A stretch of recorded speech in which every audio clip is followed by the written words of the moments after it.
नज़ारा जो है वो भी देख लीजिए। बिल्कुल खेत में यहाँ पर खड़े हैं। तो अब असली किसान क्या कहेगा, हल का हल नहीं निकल पा रहा है। बड़ी बात ये है इस समय जंग जो है हल्की ही है और हल्की भी है। और क्या करेंगे? अब आप एक चीज बताइए, जनता भूखी नहीं मरेगी ये बताइए। मरे अभी तो कहते हैं हम अन्नदाता हैं। जब किसान भूखा मर रहा है। विद्यार्थी ये है, टीचर दो हैं। मैंने आज तक किसी दूसरे आदमी को वोट ही नहीं देखा सिवा बीजेपी के। एक तरफ मोदी जी नेताओं को भेज रहे हैं, एक तरफ हम अपने हथियार को लेकर के। सोचिए अगर यहाँ पर बीजेपी नेता भी आ जाते हैं तो आप क्या करेंगे? सड़क ये रही वहाँ धरने पे हमको भगा दिया मारपीट का कलेक्ट्रेट से।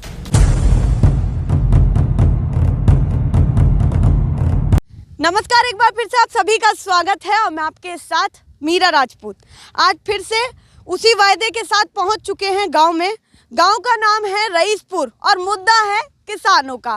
टीचर दो सामने आ रहे हैं, मोदी जी और राकेश टिकैत, जो अपने मंच के द्वारा सभी किसानों को जो है पढ़ाने की भी कोशिश कर रहे हैं और बताने की भी कोशिश कर रहे हैं अपने विद्यार्थियों को कि क्या सही है और क्या गलत है।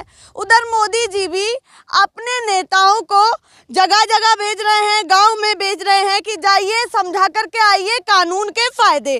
तो अब हम भी निकल चुके हैं गांव के इलाकों में और जैसा मैंने आपको बताया रईसपुर गांव है जिसमें आज हम आए हैं और सभी किसान मेरे साथ हैं। पीछे का नज़ारा जो है वो भी देख लीजिए।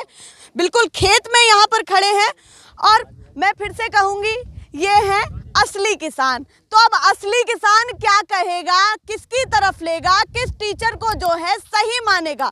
विद्यार्थी ये हैं, टीचर दो हैं, राकेश टिकैत साथ ही साथ मोदी जी। अब कौन होगा फेल और कौन होगा पास, इन्हीं सभी लोगों से जान लेते हैं। सबसे पहले मैं आपसे बातचीत करने की कोशिश करती हूँ। नाम क्या है? अमन सिंह। अमन सिंह, तो क्या लग रहा है मोदी जी पास हुए या राकेश टिकैत पास? राकेश टिकैत पास हुए हैं। अच्छा, बिना कोई बिना कोई क्वेश्चन पेपर के, बिना कोई परीक्षा के पहले ही पास कर दिया हूँ भाई, उनको पहले ही पास कर। 3 महीने हो गए लगातार। पब्लिक के लिए परेशान है, पूरी पब्लिक। थोड़ा रिफ्लेक्शन आ रहा है। हाँ बोलिए, अब बोलिए। पब्लिक परेशान है, बहुत ज्यादा भूख की मर रही है। कैसे भूखी मर रही? मोदी जी ने इतना सब कुछ दे दिया। क्या दे दिया? मोदी ने कुछ नहीं दिया, जितना से गद्दी पाया है। ये पहले करा था, लेकिन इस जो आप जो सीजन बना ले दूसरी योजना में, इसके बाद में कुछ नहीं करा उसने। अभी जब रईसपुर गांव में आए थे तो कुछ लोग ऐसे थे जो कह रहे थे जब तक आप कानून को जो है ये देखेंगे नहीं, अप्लाई ही नहीं होगा, तब तक फायदा कैसे पता? देखिए, कानून का हमें ये तो पता पड़ा क्या कानून पास कर रहे हैं, क्या नहीं कर रहे। पब्लिक को, जनता को, किसान को तो पता पड़ा कानून क्या है। जब बिल बनाया, हाँ, बोलिए। किसान को ये तो पता पड़ा है कानून ये पास हो रहा है, इस तरह के हमें बेनिफिट होगा, फायदे होंगे, किसान को फायदे होंगे। हमें तो कुछ फायदा लगे नहीं, जब समझाएंगे नहीं तो फायदा क्या होगा। आपको फायदा लगा थोड़ा बहुत या नहीं? जब बिल बनाया था ये, जब कोई किसान लिया था उसमें मीटिंग में, कोई मीटिंग में लिया था कोई नेता, किसान नेता, विशेषज्ञ बैठाए थे। विशेषज्ञ वे क्या जाने, वो तो वो बना में क्या बनाते हैं? पैसा बना में गुठली पैसा बनाते और किसानों की भी कोई नेता लिया हो वो तो बताओ। नेता कोई सा नेता, 40 नेता हैं, 40 में से कोई सा नेता बुलाया हो तो बताओ। ये बड़ी बात कही है, 40 नेता हैं, उनमें से किसको बुलाया आपने जब कानून बनाया? पर उन्होंने भी बताया है बकायदा कृषि विशेषज्ञ बिठाए गए, तब ये कानून जो है धरातल पे लाया गया, तभी जो है किसानों को दिखाया गया और बताया गया। चलिए चाचा आगे आ जाओ थोड़ा सा।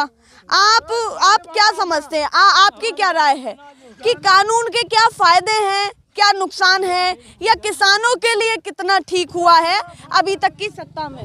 देखो जी, कानून तो कानून है, उसके आगे किसी की नहीं चलती।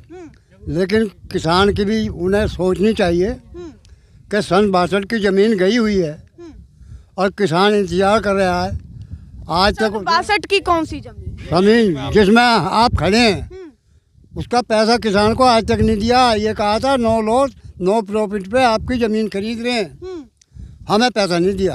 ये किसान परेशान है। अच्छा, वहाँ जब बिल्कुल नहीं मिला आपको? 50 पैसे गज का मिला हमको। अच्छा, 50 पैसे गज का मिला आपको? मिला, हाँ। उसके बाद क्या हुआ? आपने सन 62 में जो मुकदमे करे, जो गरीब आदमी है वे कर नहीं सके, जो अमीर आदमी है वे कर का है।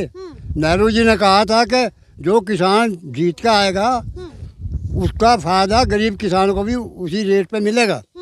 हमें उनको मिल गया जो जीत का है, 10-5 आदमी ने और मिला, बाकी पब्लिक जो है सब किसान परेशान है, किसी को पैसा नहीं तो मिला। जैसे आपने बताया कि जो जीत के आएगा फायदा तो सबको मिलेगा, तो आपको क्यों नहीं मिला? आपने बात नहीं उठाई क्या? बात उठाई थी वहाँ धरने पे, हमको भगा दिया मारपीट का कलेक्ट्रेट से। हाँ, अच्छा, पुलिस वालों ने। वजह नहीं बताई आपको? वजह क्या बताएंगे, कैसी पैसा वैसा नहीं है, जाओ भगो यार। पैसा वैसा नहीं है, कोई जानकारी आपको मिली भी नहीं? हाँ ना, उसके बारे में कुछ नहीं बताया। अच्छा, ये तो आपने जमीन का मुद्दा बताया, और धरातल पर ही उतर के पता चलता है कि कितना काम हो रहा है, या जो इनके लोकल के मुद्दे हैं उन पर जो है कितना ध्यान दिया जा रहा है प्रशासन के थ्रू। ये भी बातें निकल के आई हैं सामने, और गांव के इलाकों में उतरते जब ये बातें निकलती हैं बाहर। अब कानून पर लौटते हैं। मोदी जी कह रहे हैं सही है भैया, गांव में उतरिए। नेता लोग से कह रहे हैं कि भैया गांव में उतरिए, समझाइए थोड़ा इनको। उधर राकेश टिकैत कह रहे हैं कि हम सिरे से खारिज करते हैं, हमारे काम का कुछ भी नहीं है इस कानून में। आप क्या कहते हैं, कितना काम का है? बाबू उस बात को तो हम अनपढ़ आदमी हैं, हम तो किसान आदमी हैं, हमें इतना पता नहीं है। हमें तो यही पता है कि सरकार को किसान के बारे में जो कह रहे हैं, दोगुना करेंगे चौगुना करेंगे, हमें कहीं कुछ दिखाई नहीं दिया।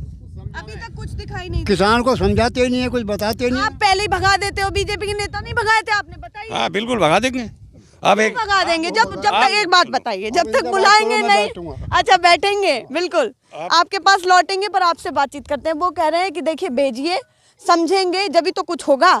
पर आप दूसरी तरफ कह रहे हैं, फोन बंद कर लीजिए भैया, तो आप दूसरी तरफ कह रहे हैं कि नहीं हम तो बुलाएंगे ही नहीं, उनको भेज देंगे, तो कैसे काम चलेगा? कोई कुछ कह मैडम, आप जो प्रेजेंट में है खड़े हो धरातल पे, इस जमीन में अगर पानी आता है तो इस जमीन में यहाँ रईसपुर गांव में 300 रुपये घंटे का पानी है। 300 रुपये घंटे की बिजली फूक रही है। जब 1 घंटे पानी चलता है, 300 रुपये घंटे का कहाँ से पैसा देगा किसान? बताओ, सरकार ये बताओ। उत्तर प्रदेश में भी जो बीजेपी की सरकार है और केंद्र में बीजेपी की सरकार है। यहाँ से 2-4 किलोमीटर दूर 10 हॉर्स पावर का 1500 रुपये मंथली बिल है, और यहाँ 10 किलोमीटर पे उसी 10 हॉर्स पावर का 28,000 रुपये बिल जा रहा है। कहाँ से भरेगा? वो भी किसान है, उनका भी उस 10 रुपये का गेहूँ बिक रहा है, हमारा भी 10 रुपये का गेहूँ बिक रहा है। तो हम उस 10 रुपये, वो तो 1500 रुपये में उस काम को कर रहे हैं, हम उस काम को 45,000 रुपये में कर रहे हैं। तो हमारी आय दुगनी कहाँ से हो जाएगी? हम तो मार लिए इन्होंने। ऐसा कहीं ऐसा तो ना कि अभी आपसे ले लिया जाए, उसके बाद आपके लिए लगा दिया जाए? थोड़ा विश्वास तो करिए सर। नहीं, कहाँ लगाएंगे? कहाँ लगाएंगे? हर चीज़ पर टैक्स दे रहे हैं हम, लगाने के टैक्स नहीं दे रहे हैं हम। हमारे ज़मीन के पैसे पे भी जो हमें पैसा मिलता है उस पर भी हम टैक्स दे रहे हैं। डीजल, पेट्रोल या किसी भी चीज़ पे जिस पे वैट या जो भी हम सामान खरीदे, हर चीज़ पे टैक्स दे रहे हैं हम। ये कहाँ लगाएंगे? टैक्स कहाँ जा रहा है? अब अपने आदमी ने भेजे हैं अधिकारी ने समझाने को, वो समझाने में लॉलीपॉप दे जाए, वो किसान बोले हैं ही। तो मतलब वो केवल एक लॉलीपॉप ही रह गया। बिल्कुल लॉलीपॉप ही है। अगर सोचिए, अगर यहाँ पर बीजेपी नेता भी आ जाते हैं तो आप क्या करेंगे? सड़क ये रही भाई, देख जैसा आया वैसे ही चले जा। अच्छा, वापस भेज बिल्कुल, जैसा जब हम बात ही नहीं करेंगे तो खूब आ जाओ, खूब निकल जाओ, रास्ता है। उनको समझाने भी नहीं। बिल्कुल, क्या समझेंगे हम? समझाए हमें क्या समझाएंगे? हमें क्या समझाएंगे? जब हमारे वहाँ 40 संगठन बैठे हुए हैं, क्या वो समझदार नहीं है? वो अकल से पैदल हैं? उनमें अकल नहीं है, वो अकल से पैदल हैं। ये हमारे बनाए हुए, ये हमारे से ज़्यादा समझदार होंगे। ये पब्लिक समझाएंगे, पब्लिक इन्हें समझाएगी, पब्लिक तो इन्हें समझा देगी। अब आने वाले समय में जैसा पंजाब में समझा दिया ना, ऐसी बंगाल में समझाएंगे, और रहा बचा उत्तर प्रदेश में और बढ़िया तरीके से समझाएंगे। फिर उत्तर प्रदेश में लग तो ऐसा रहा है कि बंगाल में डंका बजाने वाले। बंगाल में डंका, पंजाब में भी तो डंका बज रहा है। पंजाब में भी तो बजा रहे थे। पंजाब में तो चौथे नंबर पे ही, और वहाँ हो सकता है कि छठे पे आ जा। जो ओबीसी है ना, वो क्या नाम मैं ना बोल रहा हूँ उसका, जो हैदराबाद के हैं, उन्हें 10-20 वोट मिल जाएंगे। उन्हें 10-20 वोट मिल जाएंगे, इन्हें 20 वोट भी नहीं मिलेंगे। जिस हिसाब से चल रहे, मोदी जी ने एक टॉफी दी ही अभी कि जो है किसानों को जो रुका हुआ पैसा हम उसे वापस कर देंगे। किसान पागल है क्या? किसान पागल है?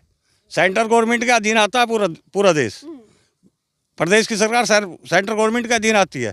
अगर मोदी जी उस चीज़ को लागू करवाना चाहते तो प्रदेश गवर्नमेंट क्या कर लेगी? अच्छा, जो बातें बीच से निकलती है, इस आंदोलन में बहुत सारी ऐसी बातें निकली, और एक बात जिसने सबसे ज्यादा जोर पकड़ा वो यही कि किसान ना तो समझ पा रहे हैं, उनको केवल जो है बहलाया फुसलाया जा रहा है। किसानों को बहलाना फुसलाना इतना आसान नहीं, हमें कौन बहला फुसला रहा है? हम जो अगर कोई मीडिया के थ्रू ये कह रहा है कि किसानों को बहलाया फुसलाया जा रहा है, उस आदमी को आप हमारे पास लाइए भाई। तू हम तेरे साथ चल रहे, तो हमें बता हमें कौन बहला रहा है? या हम परिवार नहीं चला रहे, हमारे बच्चे नहीं है, बच्चों की शादी नहीं कर रहे, या हम जान नहीं रहे, या हम आंदोलन में जाते हैं? हाँ बिल्कुल जाओ आंदोलन में, कल जाएंगे।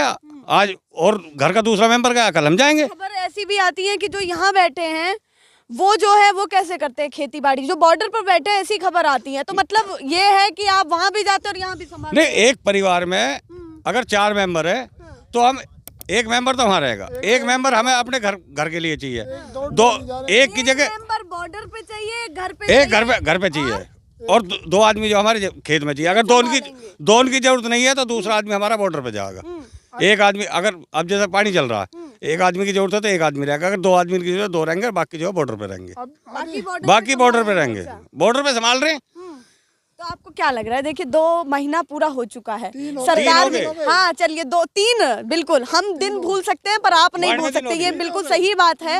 हम दिन भूल सकते हैं पर ये दिन नहीं भूल सकते। इन्हें पता है एक एक दिन कैसे काटा है, यहाँ भी कैसे स्थिति संभाली है, बॉर्डर पर भी कैसे स्थिति संभाली है। बड़ी बात यहाँ पर यह है कि अब जैसे आपने बताया 3 महीने जब गुजर चुके हैं, सरकार ये कह चुकी है अच्छे से अच्छा ऑफर हम किसानों को थमा चुके, इससे अच्छा ऑफर हम नहीं दे सकते।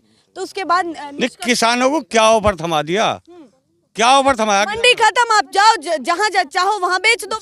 वो तो हम पहले से ही बेच रहे हैं, वो तो पहले से ही बेच रहे हैं। मंडी का फायदा क्या मंडी का फायदा क्या है?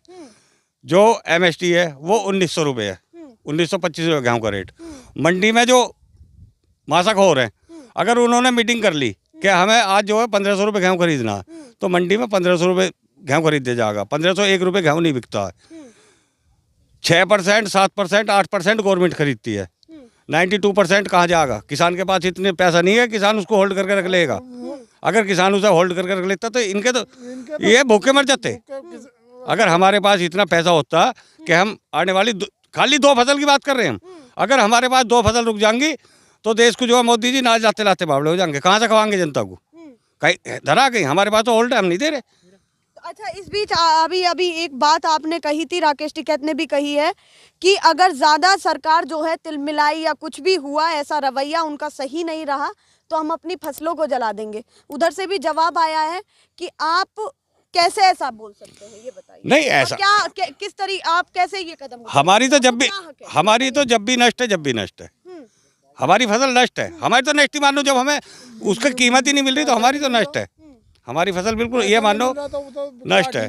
हम 1900 के फसल को 1400 या 1500 में दे रहे हैं।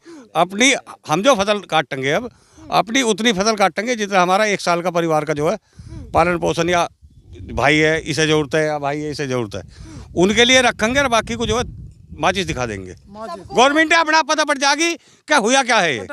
ये अप्रैल तक अल्टीमेटम दिया टिकैत जी ने। चलिए सभी दर्शक ये भी बताएं कि ये कितना सही है कितना गलत है। पर मैं यहाँ एक चीज पूछ रहा हूँ, फसल कटने लगी है, दराती से लेडीज गेहूं को भी काटने लग रही है, बिजनौर में काटने लगे, यहाँ रईसपुर में भी एक आधे खेत कटने लगे हैं। तो अपनी फसल पर ही जो है पूरा हल चला दिया। और क्या करेंगे? अब आप एक चीज बताइए, जनता भूखी नहीं मरेगी, ये बताइए। अभी तो कहते हैं हम अन्नदाता हैं। जब किसान भूखा मर रहा, किसान नहीं मर रहा है अब। मैं मीडिया के थ्रू ही कहना चाहता हूँ, क्या किसान नहीं मर रहा? किसान वहाँ पड़ा है, सारी फसलें छोड़ के पड़ा। आप ये मान लो कि हमारी फसल तो हुई नहीं है।